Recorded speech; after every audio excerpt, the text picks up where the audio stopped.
সম্পাদক আজকে 14 বছরের বুকে ব্যথা নিয়ে বেড়াচ্ছে আমার ভাইকে খুনি, সিরিয়াল খুনি শেখ হাসিনা জেলখানায় ঢুকে নিজ হাতে জবাই করে হত্যা করেছিল।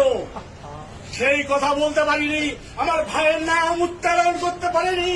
প্রেস ক্লাবকে সহ মুখে চোখে কালো কাপড় বেঁধে দেওয়া হয়েছিল।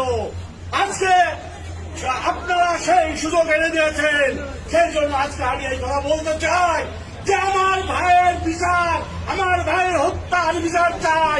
শেখ হাসিনাকে ধরে এনে জন আদালতে ফাঁসির মাধ্যমে এই হত্যার বিচার শুনতে হবে।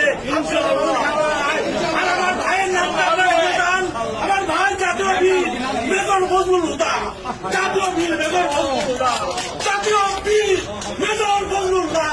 গণমুক্তির মহান দিবস ঐতিহাসিক 15ই আগস্ট, গণমুক্তির মহান দিবস ঐতিহাসিক 5ই আগস্ট।